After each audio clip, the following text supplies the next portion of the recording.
नीचे। चुड़ैल और उसके बच्चे। कुंदन अपनी पत्नी पारो और 2 बच्चों मुन्ना और रिया के साथ रहता है।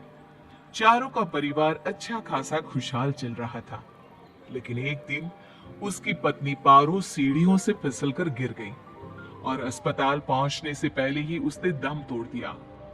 कुंदन की जिंदगी तो जैसे वीरान हो गई। बच्ची भी बहुत दुखी रहने लगी। इसी तरह देखते देखते 1 साल बीत गया। एक दिन कुंदन का मित्र उनसे मिलने आया। अरे कुंदन, तुम इन बच्चों के लिए दूसरी शादी कर लो। कम से कम बच्चों की ठीक से परवरिश तो हो जाएगी। मित्र के बार बार समझाने पर कुंदन तैयार हो जाता है। नई माँ रूपा शुरू में बच्चों और कुंदन का बहुत ख्याल रखती है, पर 6-7 महीने बाद ही वो कुंदन के जाने के बाद आराम से सो जाती। और जब मुन्ना और रिया स्कूल से आते तो, ए रिया, जल्दी से पूरे घर की सफाई कर और बर्तन धो दे, तभी खाना मिलेगा। और मुन्ना, जाकर छत की धुलाई कर। वो बच्चों से ही घर का सारा काम करवाती है। उन्हें खाना भी ठीक से नहीं देती। खुद के लिए और कुंदन के लिए वो बढ़िया बढ़िया पकवान बनाती। जब रात को कुंदन काम से वापस आता तो, अरे, बच्चों ने खाना खा लिया? उनको तो मैंने कब का खिला पिलाकर सोने भेज दिया है। कितना ख्याल रखती है ये बच्चों का। एक दिन जब रूपा सो रही थी, मुन्ना देखता है कि रसोई की अलमारी में मिठाई रखी है, लेकिन वो वहां तक पहुंच नहीं पाता। तो वो अपनी बहन को बुलाकर लाता है। मैं घोड़ा बन जाता हूँ, तुम मेरे ऊपर चढ़कर वो मिठाई उतार दो। उन्होंने मिठाई उतारी और खा ली। अचानक मिठाई का डिब्बा रिया के हाथ से नीचे गिर जाता है और बिखर जाता है। आवाज सुनकर रूपा भागते हुए आती है। उसने आओ देखा न ताओ और दोनों की खूब पिटाई करती। जब देखो तब भूखे ही रहते हैं ये बच्चे, न जाने इनका पेट है कि कुआं। बच्चे खूब देर तक रोते रहते हैं, लेकिन फिर आपस में ही बातें और मजाक करके एक दूसरे का मन बहलाने लगते हैं। रिया, जब मैं बड़ा हो जाऊंगा ना, तो एक मिठाई की दुकान खोल लूंगा। पहले हम लोग खूब सारी मिठाइयाँ खाएंगे और फिर बेचेंगे। मुन्ना, मेरी तो शादी हो जाएगी, तुम अकेले ही सारी मिठाइयाँ खाओगे ना? अरे हाँ रे, तब तक तो मेरी भी शादी हो जाएगी। कुंदन जब घर आता है तब उसकी माँ बच्चों की खूब शिकायत करती है। अरे बच्चों, तुम्हारी माँ तुम्हारा कितना ध्यान रखती है। आखिर क्या कमी है तुम दोनों को? पिताजी, उनकी बात पूरी भी नहीं हो पाती कि हाँ हाँ कह दो कि मैं तुम्हें खाना नहीं देती, सारे दिन घर के काम करवाती हूँ, कह दो ना। मुन्ना चुपचाप खड़ा रहता है। अब तो हम दोनों को पिताजी से बात भी नहीं करने देती। नहीं माँ। मुन्ना और रिया बहुत दुखी होते हैं। रात को इन बच्चों ने नाक में दम कर दिया है, तो मैंने लेकर जाओ और कहीं जंगल में छोड़कर आओ। अरे ये क्या कर रही हो तुम? ये दोनों मेरे जिगर के टुकड़े हैं, इनके बिना मैं कैसे रहूंगा? कुंदन को बार बार समझाने पर भी जब वो नहीं मानता, तब उसे एक उपाय सूझता है। कुछ दिनों तक वो बच्चों के साथ खूब अच्छे व्यवहार का नाटक करती है। बच्चे खूब खुश रहते हैं। एक दिन, सुनो, जल्दी से नाश्ता लगाओ, मुझे 2 दिन के लिए शहर जाना है। रूपा बहुत खुश होती है। वो सोचती है कि ये तो बच्चों को जंगल में छोड़कर आने से रहा, मैं ही इन्हें छोड़ आती हूँ। कुंदन के जाने के बाद, बच्चे चलो, आज हम तुम्हारी नानी के घर चलते हैं। बहुत देर तक चलते चलते जब वो सब घने जंगल में पहुंच जाते हैं तब, माँ, इधर कहाँ नानी का घर है? लगता है हम रास्ता भूल गए हैं। अच्छा, तुम लोग यहीं रुको, मैं रास्ता पूछकर थोड़ी देर में आती हूँ। हाँ, ये कहकर रूपा उन्हें वहीं छोड़कर चली जाती है। बहुत देर हो जाती है और रूपा वापस नहीं आती तो माँ कब आएगी भैया? इस तरह सुबह से शाम हो जाती है। जहाँ एक तरफ बच्चे जंगल में अपनी माँ का इंतजार कर रहे होते हैं, वहीं दूसरी तरफ रूपा घर में आराम से बैठी थी। इसी तरह 2 दिन बीत जाते हैं और 2 दिन बाद कुंदन जब घर वापस आता है तो, बच्चे कहाँ हैं? मैं उन्हें जंगल में छोड़ आई। ये तुमने क्या किया रूपा? बच्चे बेचारे जंगल में अकेले कहाँ भटक रहे होंगे? क्या किया तुमने ये? देखो, अगर तुम्हें अपने बच्चों की इतनी ही चिंता है ना, तो जाओ तुम और उन्हें ढूंढते रहो। कुंदन बच्चों को ढूंढने की बहुत कोशिश करता है, पर बच्चों का कुछ भी पता नहीं चलता। कुंदन बहुत दुखी होता है। अब वो हर रोज काम पर जाने के बहाने जंगल में बच्चों को ढूंढता हुआ भटकता रहता है। रूपा के जाने के बाद बच्चे रोते रोते आगे बढ़ने लगते हैं। माँ बड़ी चालाकी से हमें जंगल में छोड़कर चली गई।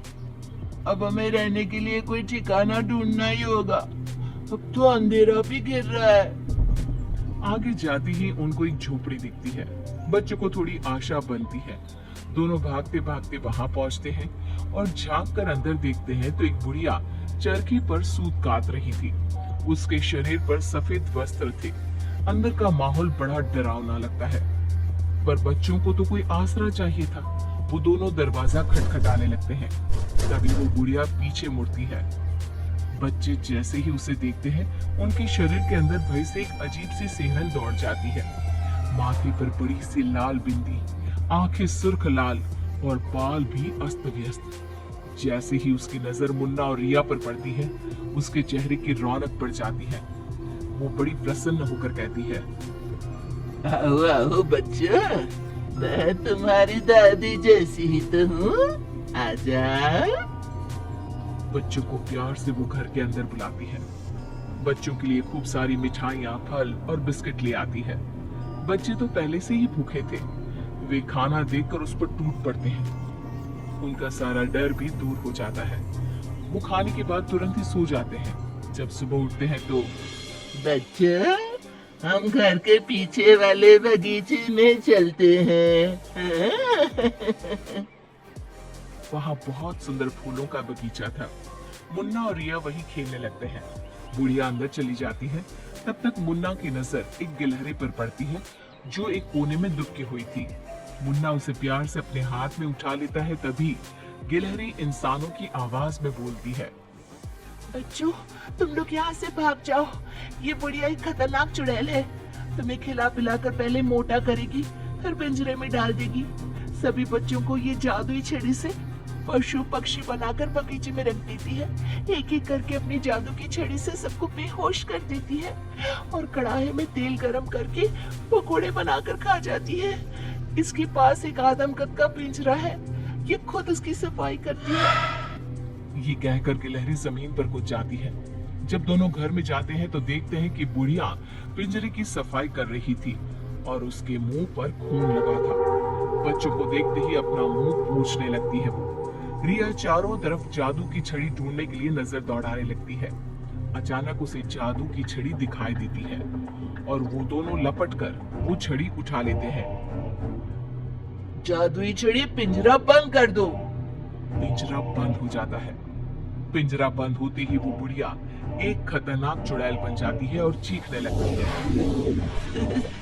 दादी, आज तुम भी पिंजरे में बंद होने का मजा उठा लो ना। दोनों हंसते हैं। दादी दादी, यही वो जादुई छड़ी है ना, जिससे तुम सब बच्चों को चूहा, बिल्ली और गिलहरी बनाती हो। बोलो, तुमको क्या बनना है? मुझे बाहर निकाल, वरना मैं तेरा खून पी जाऊंगी। छड़ी मेरे हवाले कर दे। दादी, पिंजरे में कुछ खाने को दो। ये लो, तब तक आम की गुठलियां चूसो। इनमें अभी भी बहुत रस बचा है। दोनों आम की ढेर सारी गुठलियां पिंजरे में फेंक देते हैं। एक बार मैं बाहर आ जाऊं ना, तुम दोनों के पकोड़े बनाकर चबा जाऊंगी। जे काली कलकत्ते वाली, तेरा वचन न जाए खाली। जादुई छड़ी, इस चुड़ैल को मछली बना दो। जादुई छड़ी, एक बड़े से कढ़ाई में तेल गरम कर दो। जादुई छड़ी चुड़ैल को मछली बना देती है। दोनों उसे उठाकर एक बाल्टी में डाल देते हैं। कढ़ाई में तेल गरम हो रहा होता है। मुन्ना और रिया दौड़कर बगीचे में जाते हैं। वहाँ बहुत सारे जानवर और पक्षी होते हैं। जादुई छड़ी, इन सारे लोगों को इनके असली रूप में बदल दो। तभी सारे जानवर और पक्षी बच्चों में बदल जाते हैं। सब कमरे में आ जाते हैं। हमें इस चुड़ैल ने बहुत तड़पाया है, चलो आज इसको मजा चखाते हैं। जादुई छड़ी, इस चुड़ैल को पिंजरे में डालकर फिर चुड़ैल बना दो। पिंजरे में कैद होकर चुड़ैल फिर चिल्लाने लगती है, ये सारे के सारे शैतान कैसे यहाँ आ गए? जैसे तुम पिंजरे में बंद हो गई वैसे ही हम सब भी यहाँ आ गए। सभी बच्चों ने पिंजरे में ठंडा ठंडा पानी फेंकना शुरू कर दिया। चुड़ैल पहले तुम नहा लो, फिर हम तुम्हें मछली बनाकर पकौड़े बनाकर खा जाएंगे। सभी बच्चे ताली बजाकर खूब हंसते हैं। बच्चों मुझे माफ कर दो, मैं कभी ऐसा नहीं करूंगी। एक बार मुझे पिंजरे से निकाल दो। दोस्तों, क्या हमें इस चुड़ैल की चिकनी चुपड़ी बातों में आना चाहिए?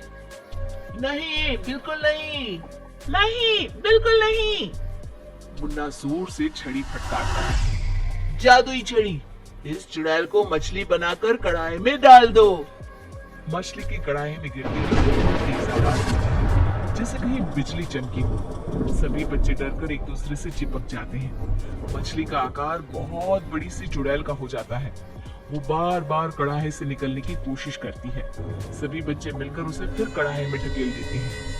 अंत में वो गर्म तेल में चलकर मर जाती है। सब बच्चे खुश होकर तालियां बजाने लगते हैं।